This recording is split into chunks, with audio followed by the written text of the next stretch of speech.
Perfecto, Dale. sí, sí, sí, sí. Primero, buenos días a todos y a todas. Gracias por sumarse. Yo me llamo Lucas, voy a ser el que capaz está moderando un poquito, viendo las preguntas. Así que si alguien, lo primero, si alguien tiene alguna duda, vamos a contestarlas al final de las clases. Así que les pediré si puede ser por el chat, así ya lo voy manejando y se la preguntamos al final al doctor. Eh, Primero me parece también es fundamental hablar de un poco también la situación en nuestra facultad. Nosotros como agrupación, primero les queremos agradecer a todos y a todas los que están presentes. La verdad me parece muy importante agradecer también porque sin ustedes, la verdad, nosotros no podríamos estar dando las tutorías. No es todo lo capaz la única materia que estamos dando, pero entendemos que es fundamental tener una buena base de civil para el resto de las materias. Y también entender capaz el contexto que se está viviendo en el mundo, que tiene que ver con el tema de la pandemia, y también lo que se tiene que ver con el nivel facultado, que me parece que es algo que hay muchos profesores que desaparecieron, otros que están haciendo un trabajo excelente, y nosotros estamos tratando de dar una mano desde el lugar que podemos como agrupación, siempre intentando aportar con docentes como es el doctor Nicolás Abreu, que es docente en la cátedra de contratos del OS Blanco y en civiles docente de la cátedra Rivera Pereira. Así que hoy vamos a estar dando también un pantallazo, va a estar dando una mano enorme y cualquier duda no tengan problema en preguntar. Así que si le parece al doctor, empezamos. Bueno, gracias, gracias, Lucas. Bueno, primero en principal a ustedes, agradecerle a ustedes por la convocatoria. La verdad que de mi lado, humilde como grupo docente también que conformo de la cátedra más de Rivera, que doy civil, este año recién se abrió la OS, pero de Rivera hace 10 años que damos clases y siempre tratamos de serle afín a los alumnos. Yo di con muchos años con el doctor Reviriego. Seguramente algunos me conocen que salí ahí de ayudante de Reviriego.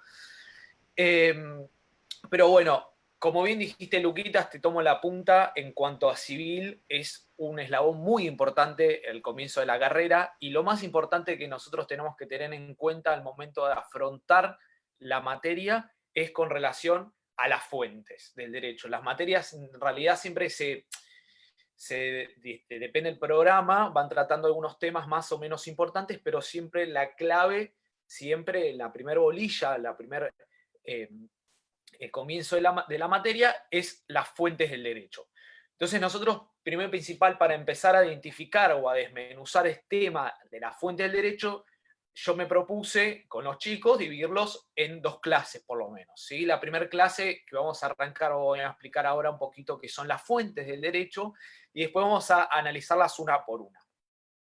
Primero y principal tenemos que saber que las fuentes del derecho es de donde se origina, ¿no? Este derecho y donde toma como como esa frase que Jean-Bias decía, es la fuente de lo originaria jurídica, es donde brota todo el ordenamiento jurídico. Y acá obviamente tenemos el artículo primero del nuevo Código Civil y Comercial, ¿sí? Que entra en vigencia el primero de agosto del 2015, que de alguna u otra forma viene a poner como una especie de luz, ¿sí?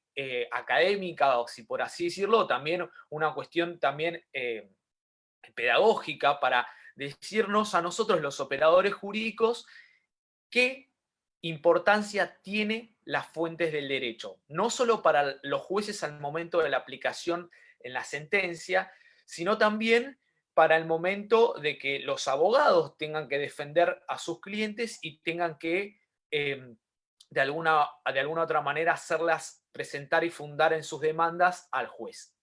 Por un lado, nosotros tenemos el artículo primero que me habla como fuente por excelencia la ley, ¿sí?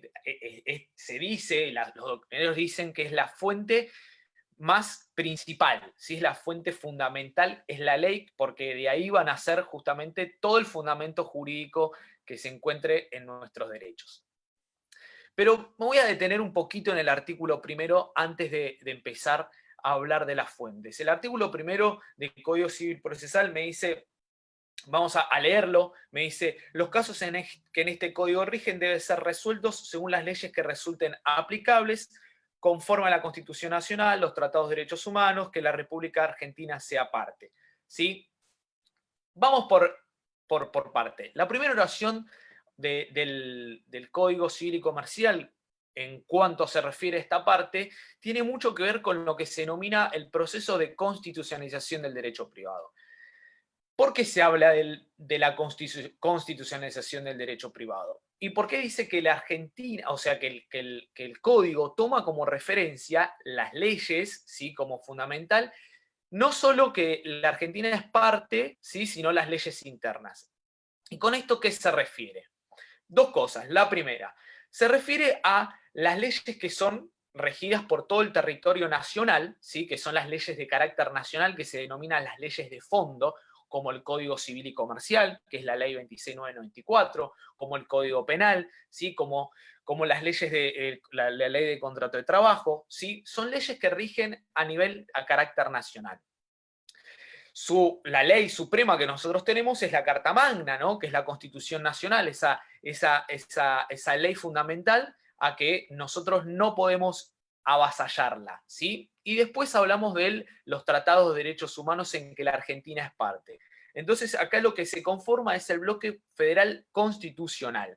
¿Qué significa esto? Que nosotros, como base fundamental, tenemos la Constitución Nacional más el 75, inciso 22, ¿sí? En donde la Constitución, en el 75, inciso 22, me hace referencia a que los tratados de derechos humanos conforman ese bloque federal constitucional que no debemos avasallar. ¿Quién no debe avasallar? Bueno, los jueces. Los jueces no tienen que omitir, ¿sí? Este bloque federal constitucional que de alguna u otra forma hace este bloque hace la defensa constitucional de todos los ciudadanos argentinos. Pero ¿por qué es tan importante que se habla de este bloque federal constitucional? Porque nosotros teníamos un código hasta el 1 de agosto del 2015, un código totalmente vetusto, ¿sí? Un código que fue pensado para el siglo XIX, que si bien estaba vigente hacia el 2015, tenía varias capas de cebolla, ¿no? Estas capas de cebolla que yo siempre les hablo a los chicos, a los alumnos, que se refieren justamente a las modificaciones que fue teniendo a lo largo de los años. Pues nosotros obviamente no podemos tener un código del siglo XIX ayornado al siglo XXI, ¿no? Pero de alguna otra forma ya necesitaba reformarse este código, porque nada más y nada menos el código de Vélez, el código decimonónico y el código civil actual, lo que hacen es nada más regir la vida de las personas. Vos me decís, pero ¿cómo, Nico? ¿Cómo rigen la vida de las personas? Sí, porque el código en el artículo 19 me dice desde cuándo nosotros comenzamos al ser persona. Me dice a partir de ese momento que nosotros somos personas. A partir de los 18, del artículo 26 me dice somos niños y niñas, ¿sí? Y me dice los derechos y obligaciones que tenemos con respecto a eso. Después ocurre que a partir de los 18 años ocurre un hecho jurídico que es la extinción de la responsabilidad parental, y a partir de ese momento nosotros somos mayores de edad y comenzamos a realizar todos los actos jurídicos, ¿sí? Todo tipo de contrato, la locación, la venta, matrimonio, divorcio, reconocemos hijos. Todos esos contratos y todos esos hechos y actos jurídicos que ocurran en nuestra vida, ¿sí? Hasta finalizar en el título cuarto, primera sección del capítulo primero del código, me dice a partir de ese momento ocurre un hecho jurídico que es la muerte, la sucesión, ¿sí? Que Vélez decía que con la muerte se producen tres hechos jurídicos, que es la apertura de la sucesión, la transmisión de derechos hereditarios y la vocación hereditaria. ¿Sí? Todos los derechos se transmiten justamente a nuestros herederos. Entonces, fíjate, nada más y nada menos regula el Código Civil y Comercial, regula nuestra vida. Por eso era tan importante la reforma. Y no solo era importante la reforma, sino que si bien nosotros tenemos en el 94 la reforma de la Constitución que nos dice que todos los tratados de derechos humanos que la Argentina es parte es como si fuera la ley interna y que los jueces la tienen que acatar, esto no ocurría de esta forma, ¿sí? ¿Por qué no ocurría de esta forma? Porque se entendía que el derecho privado, ¿sí? El derecho civil, era una hoja aparte de lo constitucional y que esas dos materias jamás podrían tener incidencia o relacionarse en sí mismas. Entonces ocurría lo siguiente. Ocurría que, si bien nosotros teníamos tratados de derechos humanos que reconocían, por ejemplo, en la participación de los menores en cuanto a los procesos, esto no ocurría de esta forma, ¿Se entiende? Entonces, ¿vos qué tenías? El menor es incapaz. Si el menor es incapaz, no puede tener ninguna participación en los procesos judiciales. Por lo tanto, necesitaba de un representante, alguien que ejerza en nombre y en cuenta de él el derecho a la representación. Ni siquiera abogado por sus propios intereses, ¿sí? Esos intereses que el menor tiene, ¿sí? Los representaba su progenitor, ¿sí? Y por lo tanto, quizás ni siquiera el juez le preguntaba lo que el interés que este menor tenía con respecto a ese juicio. Juicio puede ser de alimentos o juicio puede ser con respecto a lo que hoy nosotros llamamos con el cuidado personal del menor, ¿sí? La vieja tenencia. Fíjate, hasta inclusive el cambio en el paradigma en las palabras, que tuvimos que ayornarnos en la redacción judicial, que la tenencia se refería a una cosa, a un objeto, se refiere a un objeto, ¿sí? Susceptible de apreciación pecuniaria. Eso hablábamos cuando hablamos de la tenencia de los menores, ¿sí? Entonces, ¿qué ocurrió? Ocurrió que si bien teníamos la reforma del 94 y hace este bloque federal constitucional que hace el 75 inciso 22, nosotros no teníamos un código ayornado a la época. Entonces, tuvimos que esperar hasta el 2015 para que lo que se denomine o lo que se denominó la constitucionalización del derecho privado o el derecho civil, como así se conoce, tuviera incidencia la Constitución en nuestro derecho privado. Y así ocurrió, lo que significa justamente que el código venga a decir que el menor tiene participación en los procesos judiciales, niño, niña y adolescente. Y en el artículo 26 justamente me habla de esto, ¿no? De la representación del menor en los juicios. Pero sin perjuicio de ello, vos fijate, Nico, pero vos me decís que en el 94 ya teníamos este tratado, que el Tratado de los Derechos del Niño le daba la razón a los derechos para que los menores tengan participación. Está perfecto, pero los jueces no lo acataban y daban no al lugar a las participaciones de los menores. Entonces tuvimos que tener esta reforma, esta introducción y este proceso que tuvimos que pasar para que los menores tengan participación en el proceso.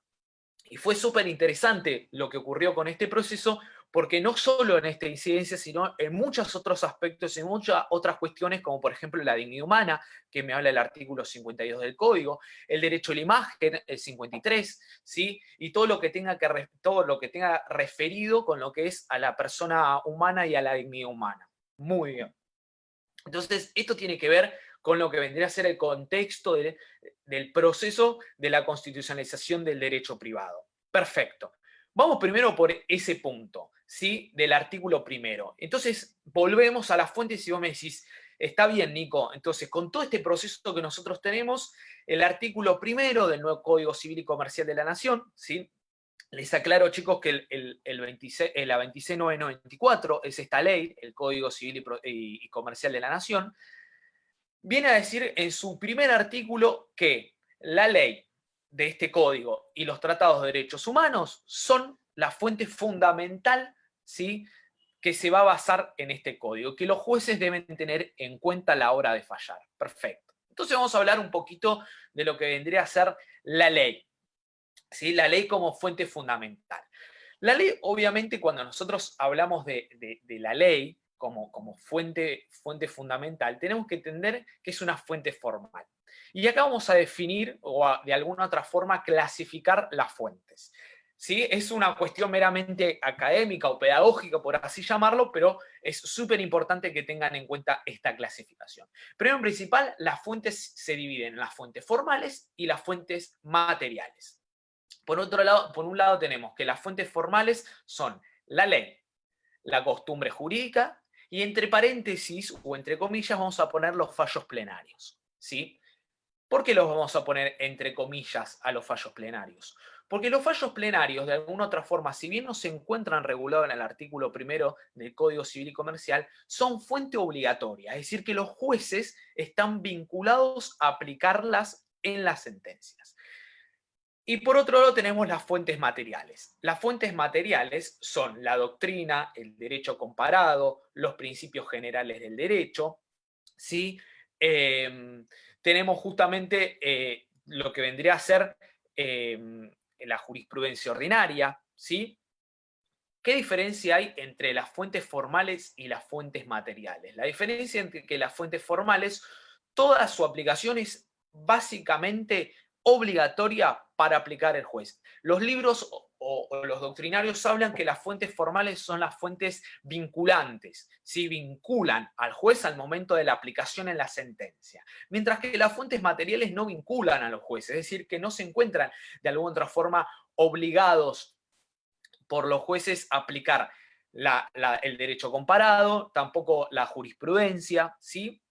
Entonces, dos palabritas para seguir relacionando.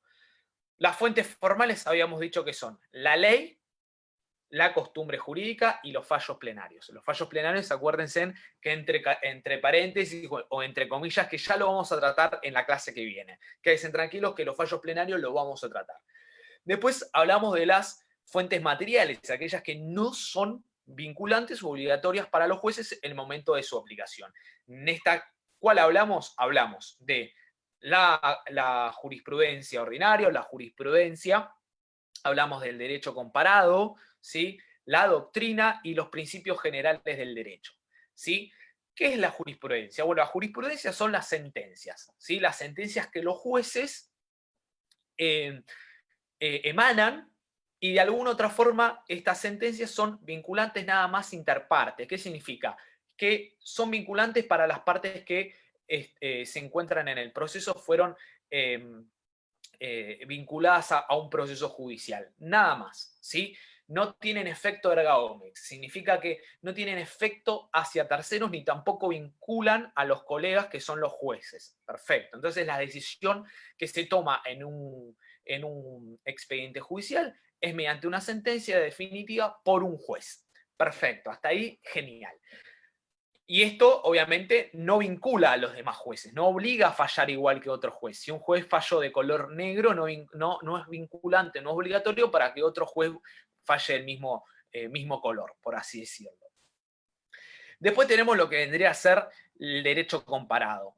Sí, el derecho comparado es el derecho foráneo, el derecho extranjero, ¿no? Que nosotros le decimos, mire, señor juez, en la demanda, fíjese que su colega uruguayo está fallando de esta forma y de alguna otra forma es un proceso o un tema súper de cuestión avanzada, y estaría bueno que usted en su sentencia lo aplique de esta forma, ¿no?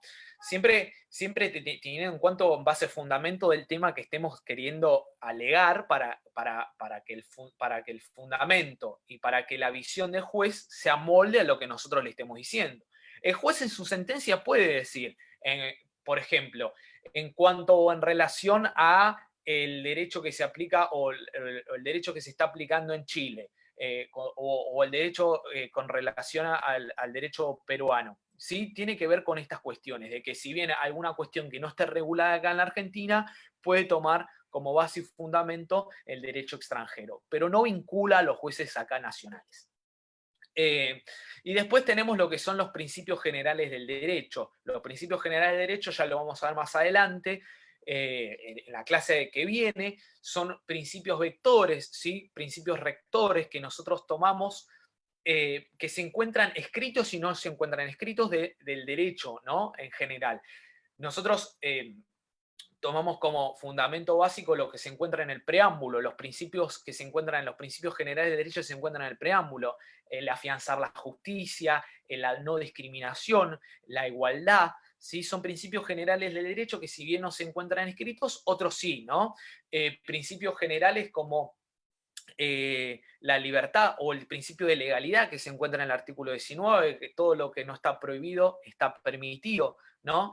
Y hay otros principios que sí se encuentran escritos, ¿sí? Que los tenemos diseminados en todo el ordenamiento jurídico. Bien, con respecto a estos son las fuentes materiales, pero volvamos ahora a las fuentes formales. Las fuentes formales, que aquellas que habíamos dicho que vinculan a los jueces, es decir, que obligan a los jueces en su aplicación, tenemos primero en principal la fuente por excelencia que habíamos dicho, la ley.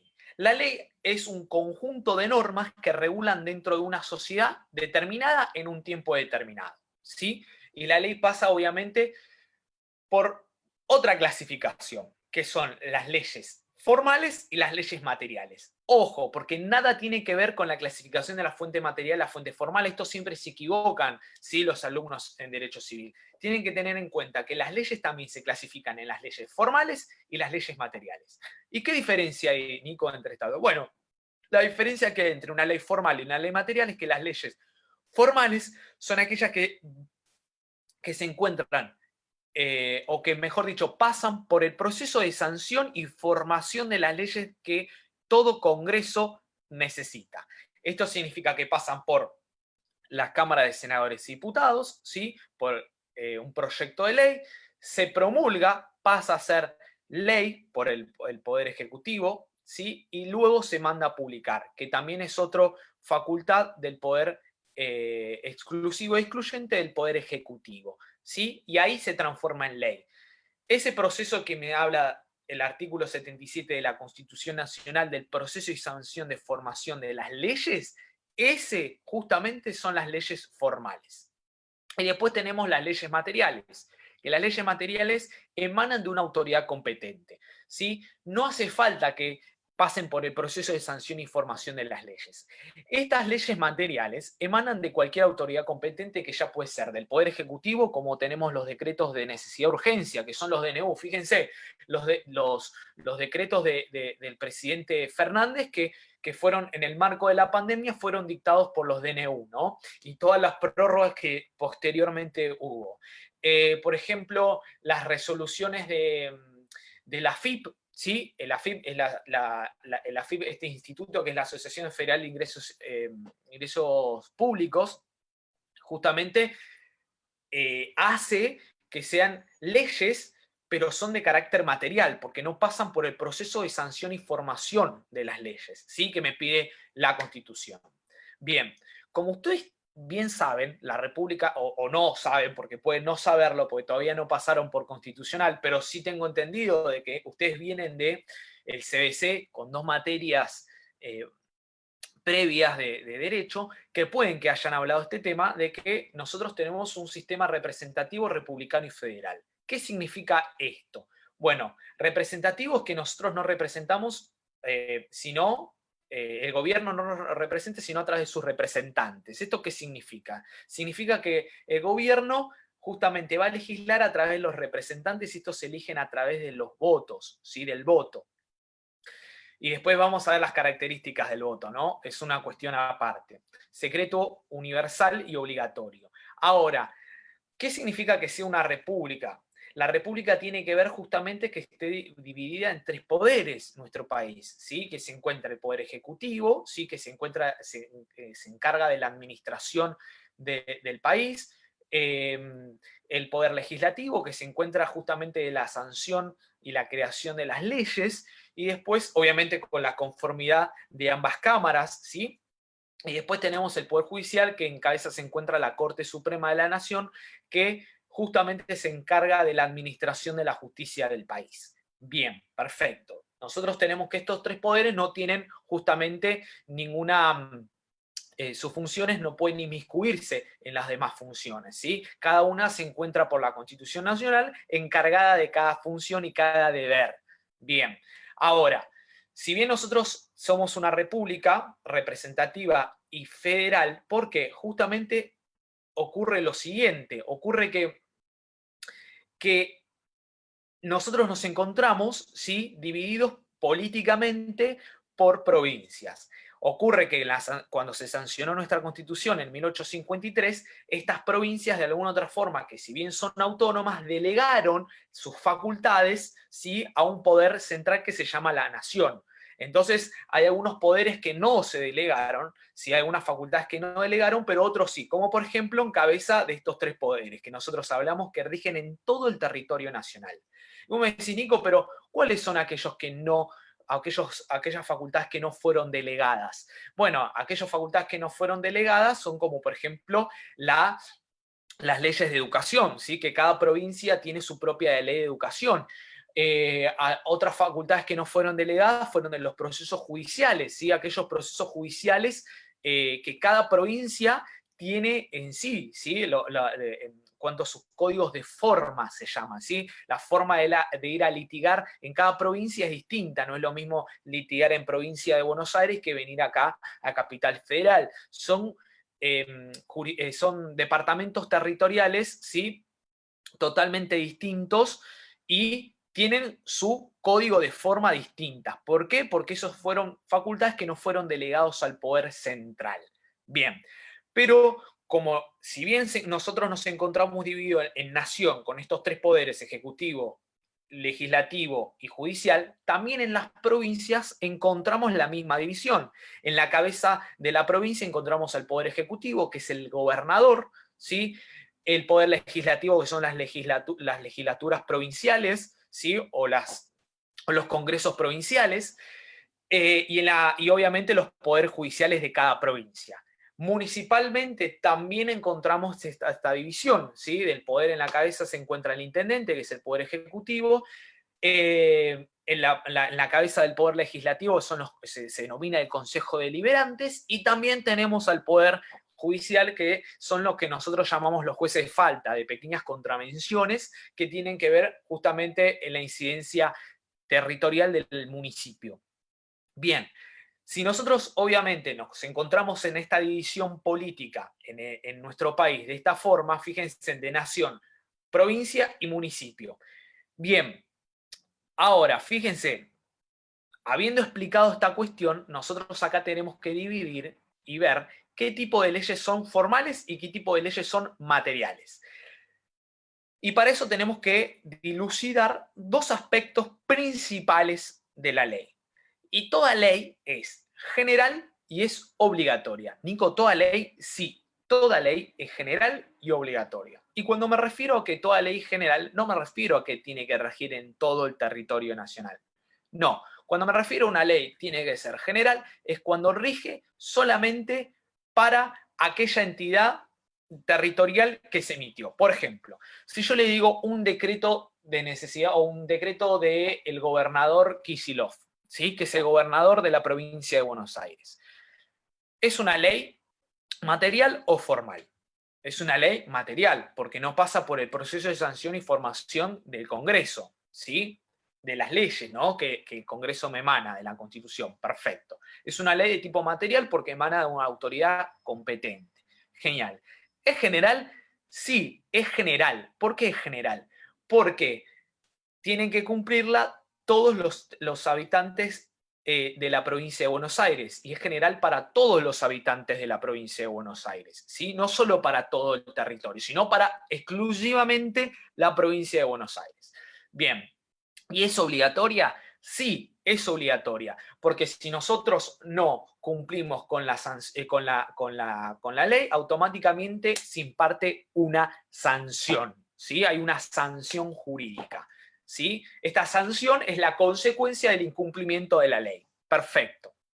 Ahora, teniendo dos características fundamentales y habiendo definido que las leyes pueden ser formales y materiales, acá tenemos la división. Vamos a otro ejemplo. Una ley emanada por la legislatura porteña. ¿Es una ley de tipo formal o una ley material? Es una ley de tipo formal. ¿Por qué? Porque pasa por el proceso de sanción de formación de las leyes que emana de la Constitución, perdón, de la legislatura porteña. Perfecto.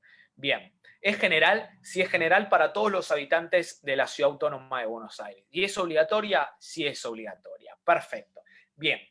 Seguido con esta cuestión, tenemos obviamente un aspecto que dilucidar, o una cuestión que nosotros tenemos que entender, que los autores de derecho hablan. Y acá confunden, porque dicen, si bien toda ley es formal, perdón, todas las leyes son formales porque pasan por un proceso de sanción y formación, se entiende de que no todas las leyes son formales, sino también me habla y me dicen estos autores, si en su cabeza ya me dice que todas las leyes son materiales, ¿sí? ¿Por qué? Porque emanan de una autoridad competente. Entonces, acá hay un juego de palabras, ojo, porque esto está en los libros. Entonces vos me querés decir que no todas las leyes son formales y que sí todas las leyes son materiales. Sí, así. todas las leyes son materiales porque se emanan de una autoridad competente, ya sea Congreso, ya sea Poder Ejecutivo Nacional, ya sea Poder Ejecutivo Provincial, o ya sea la AFIP, o hasta inclusive la UBA, mediante resoluciones que saca. Fíjese en esta última resolución, que dice que las clases, si bien se encuentran suspendidas, pero se retoman el 1 de junio, es una resolución de una autoridad autónoma y autártica como lo es las universidades nacionales. Entonces, fíjense, ¿son leyes materiales? Sí, pero no son leyes formales algunas. Entonces, todas las leyes son materiales, pero no todas son formales. ¿Sí? Eso ténganlo en cuenta. No todas las leyes son formales, sí todas las leyes son materiales. Bien. Vamos por, entonces ya tenemos clasificado que son las leyes materiales, ya tenemos clasificados que son las leyes formales, ¿sí? Y hasta acá, antes de seguir con las leyes y las clasificaciones, Luquitas, no sé si estás por ahí, me estás escuchando. Sí, A ver por acá si estoy. hasta, Por hasta, ahora, hasta ahí. Por ahora, perfecto. Bueno, creo que no hay ninguna duda, por lo menos por ahora. Estoy viendo perfecto. los Sí, chats y sí, no hay nada. listo, genial. Si tienen alguna duda, escríbanle a Lucas, ¿sí? Antes de ir avanzando. Lucas, vos me estás escuchando perfecto, ¿no? Yo te estoy escuchando perfecto. Estamos Bueno, también viendo por el Facebook Live y por Zoom, y por lo menos en ninguno de los dos hay dudas. Así que cualquier perfecto. cosa, te Bueno, consultamos. Mil muchas gracias, gracias. ¿eh? No, está bien para justamente continuar con el tema. Bueno, entonces, antes de seguir con este tema de la clasificación de las leyes, tenemos que entender que si bien las leyes se encuentran diferenciadas, por así decirlo, académicamente y también pedagógicamente de esta manera, tenemos que entender justamente dos cuestiones o dos aspectos. Que las leyes tienen clasificaciones, ¿sí? Y según los autores vamos a tener distintos tipos de clasificaciones. Pero las clasificaciones más importantes que nosotros podemos tener es justamente estas. Las leyes son formales y materiales, y las leyes pueden ser de orden público o imperativa o supletorias, ¿sí? ¿Qué significa que las leyes sean imperativas, ¿sí? O sean supletorias? Las leyes pueden ser imperativas o de orden público y supletorias. De imperativos o de orden público es exactamente lo mismo, ¿sí? Y supletorias es la contraposición. Entonces, tenemos clasificación. Las leyes, por un lado, pueden ser de orden público barra imperativas, y B, pues son supletorias. ¿Qué son las leyes de orden público imperativo? Bueno, en primer lugar, el orden público en el derecho, si bien hay algunos autores que trataron de definir el orden público no tiene definición. No tiene definición, y con esto les quiero decir dos palabritas. Cuando ustedes en toda su carrera quieran definir alguna cuestión con respecto a algo que esté en un oral o que no se les pueda llegar a ocurrir cómo comenzar a definir alguna cuestión del derecho, tienen que largar una palabra mágica. Esto siempre es una recomendación que yo les doy como profesional y también como profesor y como alumno que fui y que sigo siendo, ¿no?, en el posgrado. Pero cuando nosotros no sabemos definir algo, siempre les recomiendo que digan, es una institución jurídica. Siempre. Es una institución jurídica. Y ahí comenzamos de alguna otra forma a definir lo que nosotros queremos plantearle al profesor en la evaluación, o por así hablar entre colegas. Cuando hablamos del orden público, el orden público son instituciones jurídicas. ¿A esto qué me refiero? Son instituciones jurídicas en un tiempo determinado, en una sociedad determinada. El orden público son instituciones jurídicas como por ejemplo el matrimonio, como por ejemplo la capacidad, ¿sí? Como por ejemplo las leyes que rigen y que de nuestro territorio, que no se pueden cambiar, por ejemplo como el nombre, ¿sí? Son instituciones de carácter jurídico, como la capacidad, como el matrimonio, ya lo dije, ¿sí? Que de alguna otra forma estas instituciones fueron cambiando a lo largo de las épocas, porque las leyes las fueron modificando, pero porque había una necesidad también de carácter de tipo social. Esto significa de que, fíjense, que el matrimonio, la primera ley de matrimonio civil, justamente es muy distinta a la ley que nosotros hoy tenemos, que rige en la 2694 de nuestro código, porque fue modificándose a lo largo del tiempo. Esto significa que en el primer matrimonio civil que nosotros tenemos de la vieja ley 340 de Vélez, el matrimonio era para siempre. Esto significaba que vos te casabas y automáticamente todo era para siempre. Y tenía que ver mucho con el tema de la administración de la sociedad conyugal. Esto significaba que si vos te casabas, fíjense, el patrimonio que tenía la cónyuge pasaba automáticamente a ser administrado por el marido. Esto se daba por la visión de la época, que la mujer era una incapaz relativa de ejercicio, ¿no? Entonces, fíjate, ¿no? Cómo fue modificándose, fijemos, ¿no? Cómo esto se fue modificando hasta pasar, obviamente, por la 26618, o también la 23515, que es la ley de matrimonio civil, que justamente lo que me abre es el paraguas para el divorcio. Si bien teníamos la separación de personal, ahora me abría en la década de los fines del 80 la ley de matrimonio civil, justamente el divorcio. Obviamente para la época fue un escándalo, inclusive algunas cuestiones y aspectos también políticas como es la iglesia, ¿no?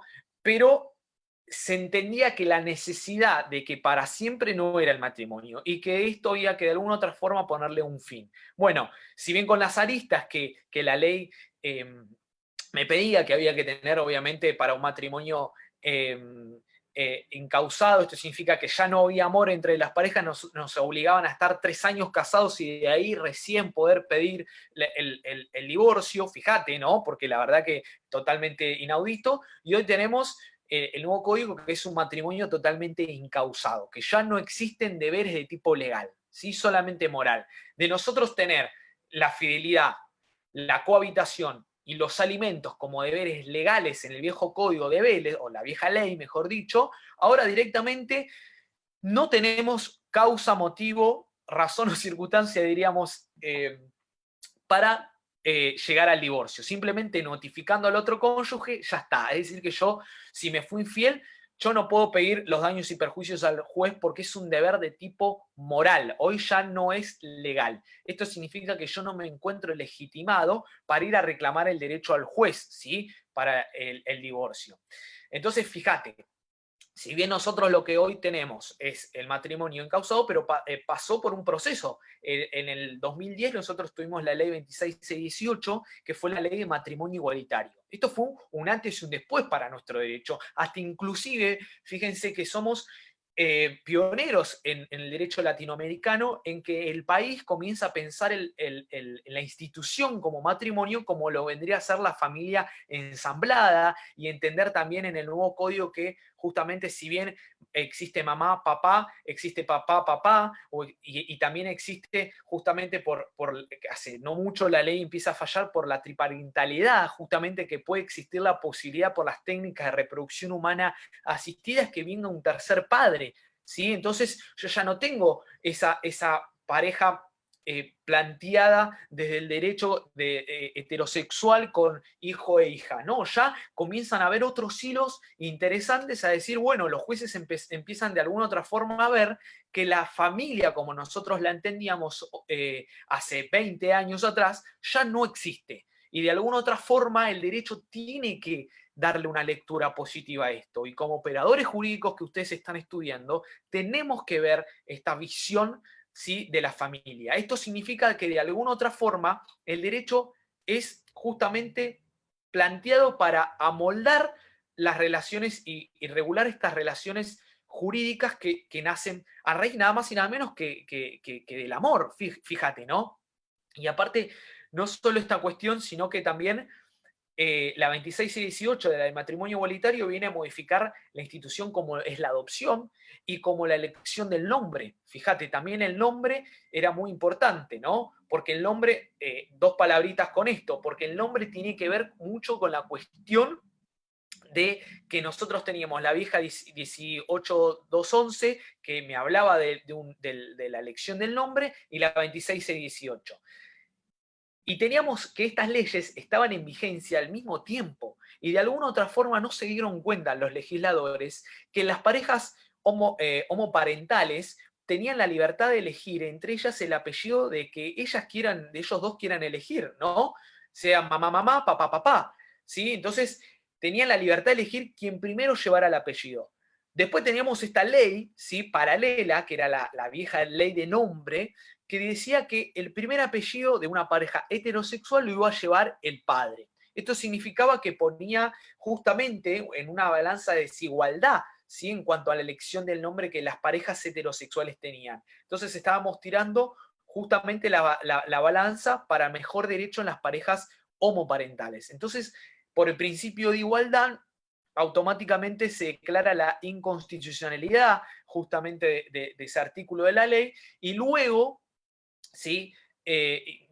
Esto es un fallo que se toma de la Sala C en Nación, que fue antes de la entrada en vigencia del nuevo código, y la Sala C lo que hace fue fundar su sentencia en que, en razón de que iba a ser poquito que se iba a entrar en vigencia el nuevo código, toman justamente la solución jurídica del artículo 64, ¿sí? Del viejo código, del nuevo código, perdón. Entonces, automáticamente se ayornan a la futura nueva ley que va a entrar en vigencia, ¿no? Esto fue en el 2014, el código entra en vigencia en el 2015.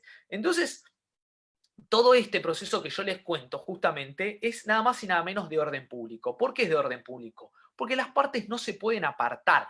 Esto significa que yo si quiero realizar el matrimonio y me quiero casar, tiene que ser conforme a la ley de orden público en ese momento, en esa sociedad determinada. Si yo hoy me quiero casar con Juan, me quiero casar con Pedro, ¿puedo hacerlo? Sí, porque es una ley de orden público. Fíjate, no tiene que ver justamente la incidencia del sexo acá en este caso.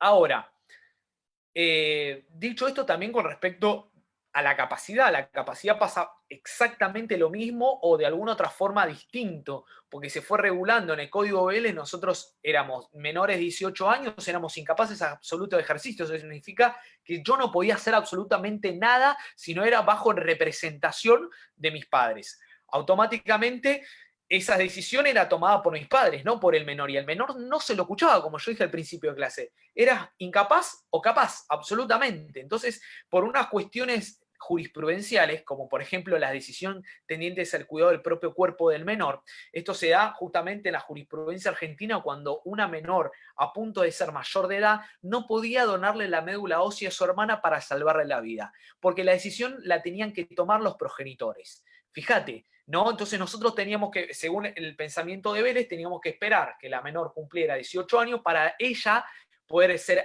apta para ejercer todos los actos de la vida civil y así poder decidir por sí misma. ¿Se entiende? Entonces no había un gris o una ley que de alguna otra forma me diera la posibilidad de que ese menor pudiera decidir por sí mismo. Entonces el nuevo código se viene y se ayorna y me dice, no, la capacidad es progresiva. Si vos tenés a un menor, todos los menores de 13 años no piensan de la misma forma, no vienen de la misma familia, no componen de una misma órgano social, no piensan de la misma manera, tienen otras creencias, tienen otras formas de visión, ¿se entiende? Entonces, cada menor en particular es distinto y nosotros como los jueces tenemos que interpretar las decisiones de esto y nace el artículo 26 que fue tan criticado que para mí es una evolución súper importante que los menores puedan decidir por sí mismos con respecto al cuidado de su propio cuerpo. Hay que diferenciar después si esos actos se encuentran invasivos o no invasivos y si tienen entre 13 y 16 años y 16 y 18. Fíjate qué interesante esta cuestión que nos viene a plantear el Código Civil y Comercial en el artículo 26.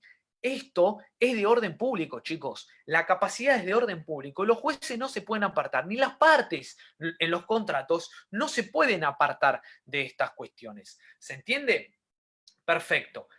Con respecto a las leyes de orden público imperativas, tenemos su contraposición o en contrasensu las supletorias. ¿Qué significa que las leyes sean supletorias? Significa que, si bien en este caso son suplentes, esto significa que las leyes, si bien se encuentran, son suplentes, que las partes pueden optar en ponerlas en sus contratos o no ponerlas en los contratos. Esto significa de que si yo, por ejemplo, en un contrato de locación me olvido dónde tenemos que pagar la locación, ¿sí? Nos olvidamos, en las partes se olvidan. Entonces ahí entra a calentar esa ley que es suplente y pasa a ser titular, ¿sí? A falta de una ley titular, fíjate, entra la ley suplente, que es por eso se denomina la ley supletoria, ¿sí? Y pasa a ser titular. Y la ley supletoria me dice que las deudas tienen que ser pagadas en el domicilio del deudor, ¿sí? Entonces, fíjate, vamos al deudor, al domicilio a cobrarle, ¿sí? Nosotros nos olvidamos y automáticamente la ley viene a suplir esta omisión que las partes hicieron, ¿sí? Por eso se denomina la ley supletoria. Después tenemos otras clasificaciones, pero lo más importante es que tengan en cuenta que el código en su artículo segundo, cuando me habla de la interpretación del derecho, me habla de las leyes análogas, ¿sí? ¿Qué son las leyes análogas? Vamos al artículo 2, ¿sí? Con la interpretación de la ley. Me dice, la ley debe ser interpretada teniendo en cuenta sus palabras, sus finalidades, las leyes análogas, las disposiciones que surgen de los tratados sobre derechos humanos, los principios y los valores jurídicos de modo coherente con todo el ordenamiento jurídico. Dos palabritas con respecto a esto. Esto es una bolilla aparte, la interpretación del derecho es una bolilla aparte en la materia de derecho civil. Esto significa de que, si bien en el derecho civil esto es aparte, yo le voy a resumir esta cuestión para continuar. Cuando el juez tiene que interpretar el derecho, se basa en el artículo 2, ¿sí? Era justamente lo que era el viejo artículo 16 de Vélez. Tiene el correlativo, que es el artículo 16 de Vélez. Que Vélez me decía que si una cuestión civil no puede resolverse ni por la palabra de la ley, ni por su espíritu, ni por finalidad, se atenderán a los principios, a las leyes análogas. Y si no podrán resolverse por las leyes análogas, se entenderán por los principios generales del derecho. Que de alguna otra forma lo que hacía Vélez, le ponía como la comidita al juez para que vaya siguiendo en caso de que yo no tenga ley para fallar. Si yo no tengo ley, el juez no se puede negar a fallar. ¿Sí? Esto, ¿por qué? Porque viola doblemente la ley. El juez sí se niega a fallar. Por un lado, viola la defensa en juicio, que es en el artículo 18, ¿sí? De la Constitución Nacional, y después viola el artículo 3 del nuevo Código Civil y Comercial, que es la obligación, o mejor dicho, el deber de fallar del juez, que una sentencia me dice que tiene que estar fundada razonablemente, ¿sí? Entonces, hoy en día nos venimos acá y decimos, bueno, si un juez no puede fallar, tiene que tener a los principios generales del derecho, obvio, a los tratados de derechos humanos, obvio, y también a las leyes análogas. ¿Qué son las leyes análogas? Cuando nosotros hablamos de las leyes análogas, tiene que ver con eso de algo parecido. Algo lo análogo es algo parecido, es algo similar. Y tiene que ver con cuando existe un vacío legal y el juez puede tomar la analogía y es una herramienta legal. La analogía no es una fuente del derecho, es una herramienta legal que utiliza el juez en ausencia de ley. ¿Esto por qué? Vamos a suponer un caso. Por ejemplo, en la República Argentina nosotros no tenemos lo que vendría a ser la gestación por sustitución o lo que se llama la subrogación materna, que está mal dicho la subrogación materna, porque nadie se subroga para ser madre, ¿sí? ¿Sí? Lo que se gesta es justamente mediante el útero que se implanta ese embrión para que luego se geste, crezca y obviamente exista el nasciturus o la persona por nacer. Y justamente tiene que ver esto, lo que se llama la ley de alquiler de vientres, ¿sí? Que no existe acá en la Argentina esa famosa llamada ley de vientres, ley de alquiler de vientres. Pero fíjate, si el juez no puede fallar porque no tiene ley, de alguna u otra forma tiene que fallar sí o sí, porque yo había dicho que se encuentra obligado doblemente la Constitución, artículo 18, artículo 3, Código Civil y Comercial. ¿Y cómo falla? Bueno, dice, bueno, si no tengo ley, voy a aplicar los principios fundamentales de una ley parecida, que es la ley de locación, ¿sí? De inmuebles, y la voy a aplicar acá. Porque lo que yo tengo que hacer es que de alguna otra forma lo que se alquile es el útero, porque es lo que yo voy a necesitar para que se geste esa persona por nacer. ¿Sí? Entonces tomo los principios generales de esa ley, la impongo acá en lo que vendría a ser el útero, y luego automáticamente aplico estos principios generales del derecho, de esa ley de locación con respecto a la ley de alquiler de vientres. Pero vos fíjate, si bien tomas los principios generales del derecho, automáticamente de alguna otra forma toma aspectos bien específicos, quiénes son las partes, por qué no pueden darle incumplimiento, y si se incumple, toda esa parte de la responsabilidad se va a dar por esa ley análoga y parecida. Si bien tenemos la locación como un inmueble, acá tenemos la locación como si fuera el útero, ¿sí? Bien, referido a esto, es la analogía, es algo parecido, es algo similar, que el juez de alguna otra forma tiene que fallar. Ojo, el juez puede tomar la analogía, ¿sí? Y puede que si no tenga analogía, directamente falle por los principios generales del derecho. ¿Esto qué significa?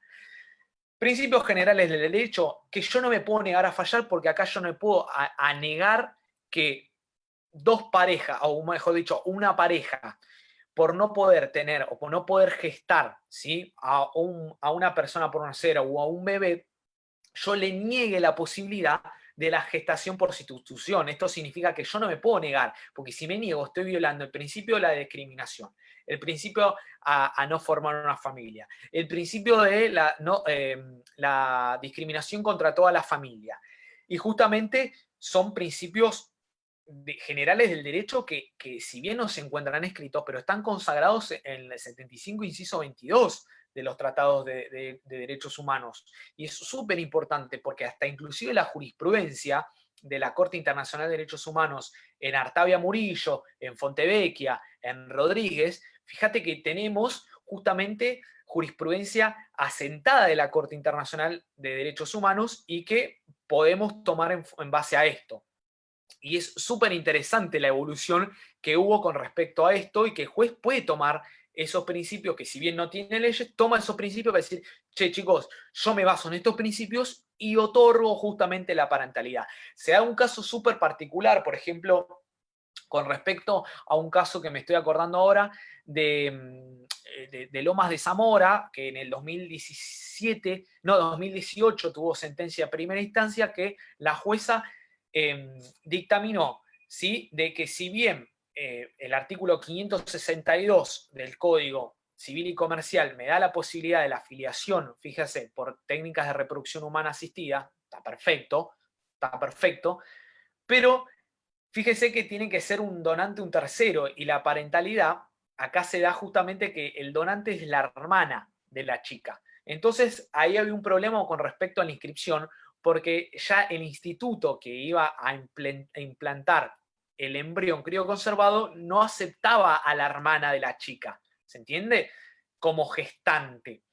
Entonces, de alguna u otra forma, se tuvo que declarar inconstitucional este artículo del Código Civil y Comercial, sí, el nuevo, para darle la posibilidad que la hermana sea la gestante y así anotarla como a su hermana madre y como al donante, que en este caso es el padre. ¿Por qué? Porque entendemos que por las técnicas de reproducción humana asistida se rompe con un principio general de madre cierta es la que pare, mater certa es, ¿sí? Que se entendía que por el derecho romano que la madre que pare justamente es la madre, es por la filiación consanguínea y material genético. Hoy en día ya no es así.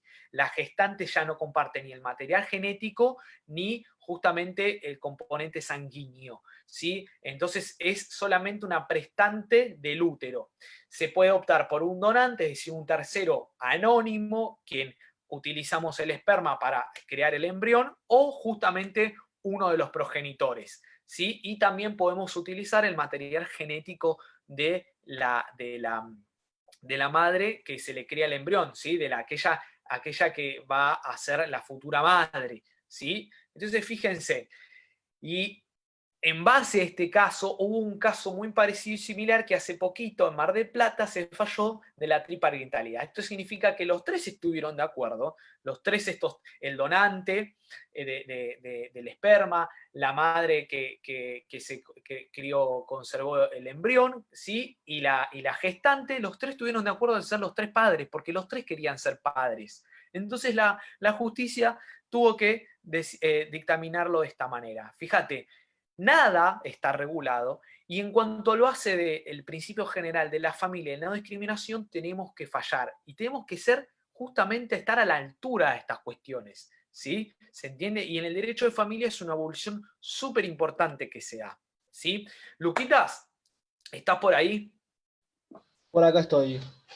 Bueno, primero que Bueno, nada, te quiero agradecer de parte también de los estudiantes de la agrupación de vuelta por cómo estás dando una mano enorme y también a los estudiantes, a los casi 70 estudiantes que están presenciando la clase. Así que es uy, qué un bien, éxito, la verdad está siendo un éxito. qué Te voy a bien, hacer qué una bien. consulta que hay por acá. Sí, todas las consultas, sí, Dale. escucho. Del Moro Brasilio pregunta, entre estos tres órganos que nombrás, ¿en qué órgano Sí. pertenece al Ministerio Fiscal? Ah, muy buena, excelente pregunta, muy bien. Eh, Mira, es súper interesante lo que pregunta el Ministerio Público Fiscal, porque el Ministerio Público Fiscal no depende del Poder Judicial, ¿sí? El Ministerio Público Fiscal depende del Poder Ejecutivo, ¿se entiende? Y el Ministerio Público Fiscal, si bien se rige bajo las reglas del Poder Judicial, porque justamente trabaja en conjunto al juez. Y este Ministerio Público Fiscal, según en el fuero que nosotros estemos tratando, sea el fuero penal o fuero civil, ¿se entiende? Es distinto y se representa en forma distinta. Por ejemplo, en nuestra materia, que es en la materia civil, ¿sí? El Ministerio Público Fiscal se representa a través de los defensores, ¿sí? De menores, ¿sí? O de la incapacidad. Cuando nosotros hablamos justamente del defensor de menor o el Ministerio Público Pupilar o el Ministerio de Menores, ¿sí? En Nación, estamos hablando del defensor de menores, ¿sí? Es aquel que aboga por los derechos de este menor o de este incapaz, ¿sí?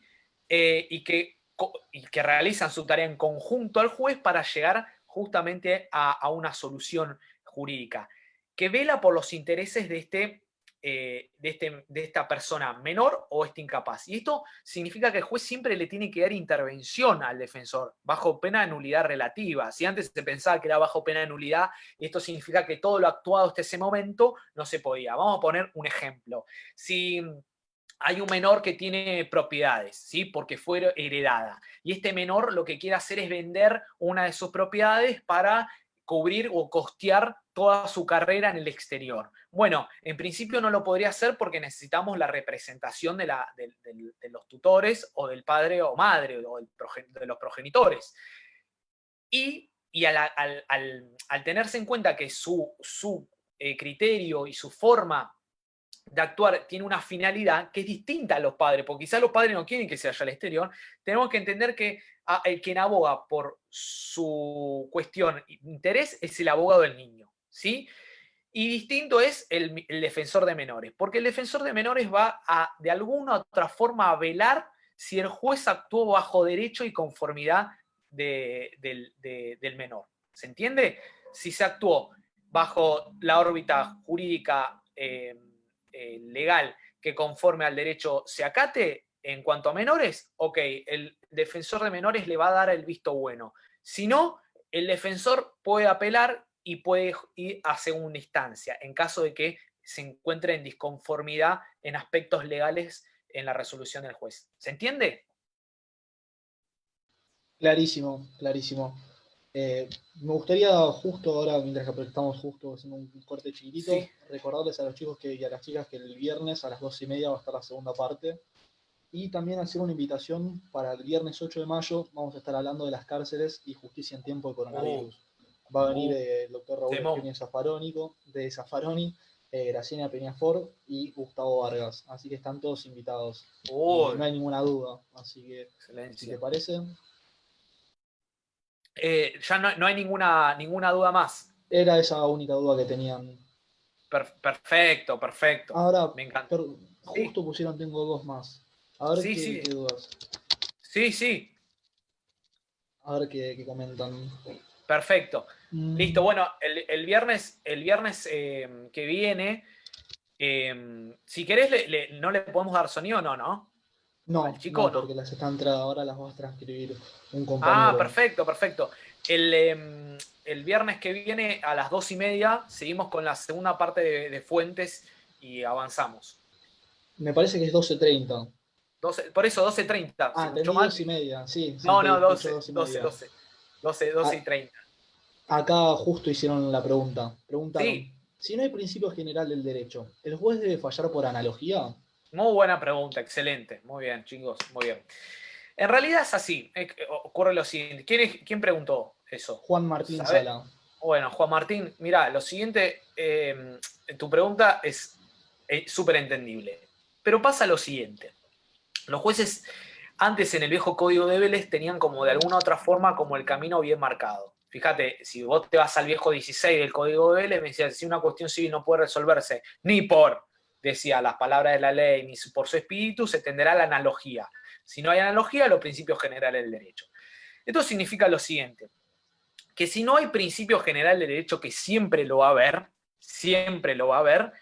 el juez puede fallar por la analogía, pero siempre tiene que tener en cuenta todo el ordenamiento jurídico y se va a basar en la sentencia, en el disidendo va a decir, yo voy a tomar al Tratado Internacional de Derechos Humanos que se basa en este principio general, me voy a basar en este principio general del derecho, después si no tengo analogía, porque no hay una ley que yo no pueda tomar algo parecido, automáticamente lo que voy a hacer es basarme nada más en este principio general del derecho. Hasta inclusive si el juez determina de que hay una ley o hay una norma que no es acorde, porque el juez es el guardián de justamente, se le dice, de controlar la convencionalidad y la constitucionalidad de nuestro ordenamiento jurídico, puede declarar la norma inconstitucional.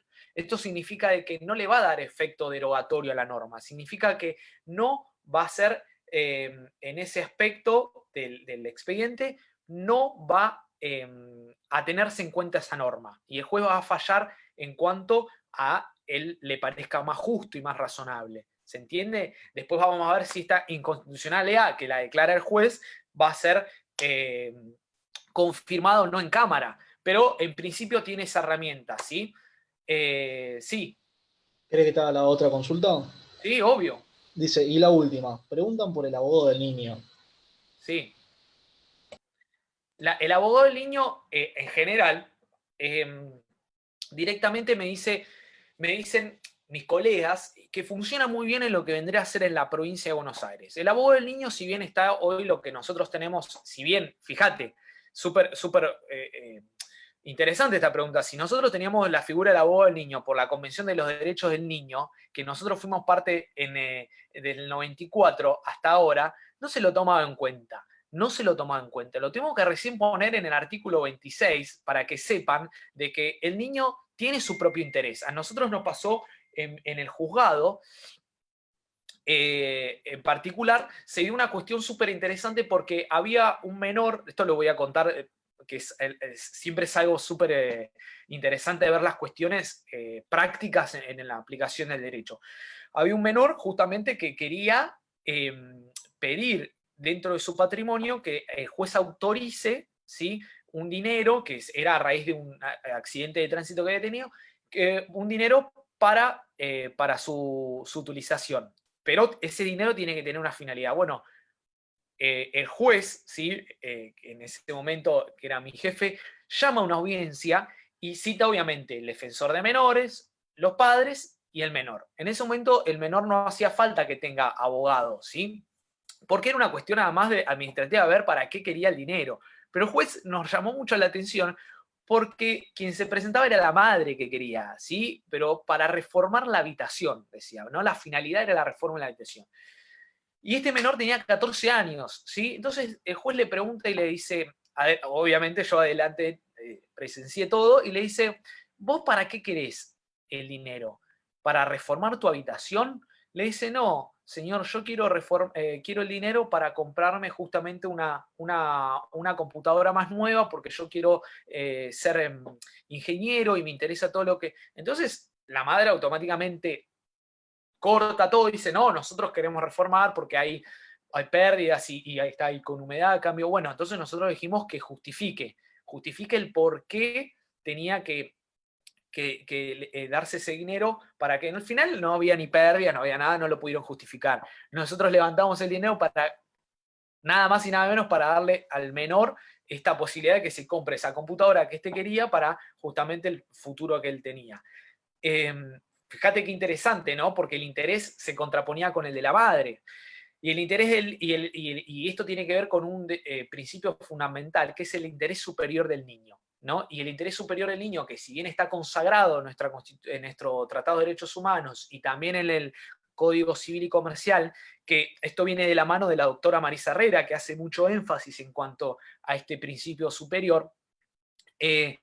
Por ahora el abogado del niño es una figura que, si bien es un listado que está organizado en Provincia de Buenos Aires, acá en Nación todavía no sabemos cómo instrumentarlo. Hasta inclusive no se sabe quién pagará los honorarios de este abogado del niño, pero sepamos de que ya se encuentra de alguna otra forma regulado en la ley de fondo, ¿sí? ¿Hay alguna más, Luquitas? No, no hay ninguna más. Cualquier cosa, si llega alguna más, Juan, el próximo Perfecto. corte te aviso. Mil Bueno, gracias, ¿eh? no, escúchame, Luquitas, vamos a hacer lo siguiente, Sí, porque es un montón lo que vimos hoy, es un montón, y me parece que ya por 20 minutos vamos a darle un cierre. Lo más dale. importante, voy a darle cierre a Perfecto. la clase. Lo que básicamente más importante de la clase, tenemos que entender el proceso de la constitucionalización del derecho privado, qué incidencia tuvo en nuestro derecho y la importancia que tuvo en nuestra codificación del Código Civil y Comercial y la entrada en vigencia, y obviamente la repercusión en la jurisprudencia nacional. Después tenemos que tener en cuenta las fuentes del derecho del artículo primero, ¿sí? Hoy nosotros vimos exclusivamente la ley, nada más que la ley. La clase que viene vamos a ver costumbre y fallos plenarios, ¿sí? Que son las otras fuentes formales del derecho. Y que vimos sus clasificaciones, ¿sí? Vimos la diferencia, que unas son vinculantes para los jueces y otras no son vinculantes para los jueces. A su vez vimos justamente dentro de la ley, ¿sí? La definición de ley, clasificaciones de leyes, y habíamos dicho que tienen dos características fundamentales, que la ley es general y es obligatoria, ¿sí? Y la clase que viene voy a hablar un poquito de lo que vendría a ser, para continuar con ley, para que lo sepan y lo anoten, ¿sí? La entrada en vigencia de la ley y el efecto de la ley con relación al tiempo, que es un tema que también en Civil 1 es súper importante y obviamente lo toman, los docentes lo toman, así que estaría bueno que lean para la clase que viene, así me hacen preguntas con respecto a ese tema. Después vimos tipos de clasificaciones de leyes, ¿sí? Vimos leyes formales, leyes materiales, vimos las leyes de orden público o imperativas, ¿sí? Y también vimos las leyes supletorias, ¿sí? Después habíamos finalizado hablando de la clase de que son las leyes análogas, ¿sí? Y los casos particulares en que las leyes análogas pueden ser justamente una herramienta para que el juez la aplique en la sentencia y obviamente, con el contexto que hay que tener en la mano con el artículo 2, vincularlo con el artículo 3 y siempre teniendo en cuenta que la base del artículo 2 es el viejo artículo 16 que me hablaba del Código Civil de Vélez, ¿no? Que era súper importante, que más o menos hoy en día lo tenemos, pero siempre en base a los tratados de derechos humanos. ¿Sí? Bueno, Lucas, Acá estoy. bueno, un placer, la verdad, un Primero placer. me gustaría agradecerte, por lo menos de mi parte y también de los chicos y chicas de la Centeno, por una clase excelente. La verdad me No, parece que no. fue muy clara y también eso está reflejado en el vivo que está en Facebook. La verdad son comentarios muy buenos porque para mi criterio fue una clase excelente.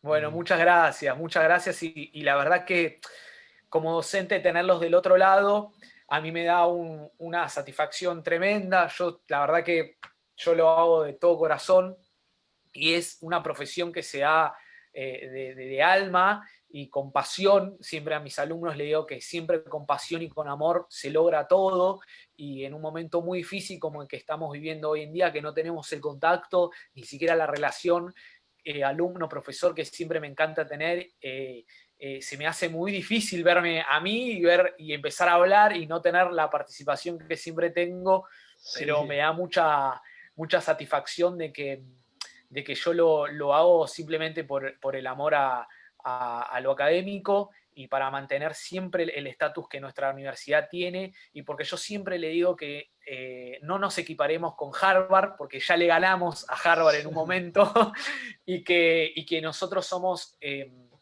aquellos que vamos a venir a poner de alguna otra forma un cambio sustancial en el derecho argentino, que ya es hora. Entonces Sí. ellos son la herramienta fundamental que para el día de mañana necesitamos, nada más. Es La eso. verdad Y como fue, por lo docente, menos, agradecidos, muy contentos también. El doctor Nicolás Abreu, que es docente de la cátedra López Blanco en Contratos y en Derechos Civiles de Rivera Pereira. Cualquier duda que pueda llegar a surgir en el transcurso de la semana, no duden en mandarlos mensajes, así el viernes lo podemos tratar. El viernes a las 12:30 va a estar el doctor Nicolás Abreu perfecto. explicando temas también. Y nosotros también el viernes vamos a estar hablando de cárceles y justicia en tiempos de coronavirus. Va a ser excelente, va a venir el doctor Raúl Eugenio Zaffaroni, la doctora Graciela Peñafort y también Gustavo Vargas. Así que los esperamos a todos y a todas. Y fue una clase ahora maravillosa. Agradecemos también a los casi 70 alumnos que estuvieron pendientes, que estuvieron tomando apuntes y que estuvieron escuchando y agradeciendo. Así que muchísimas gracias por la participación y esperamos vernos el viernes. Bueno, Lucas, nos vemos el viernes. Abrazo Dale, grande. te mando otro. Muchas gracias. Te mando un Chao, saludo de chao. parte también de la Centeno. Chao. Gracias. Saludos a todos los chicos. Chao, chao. Chao.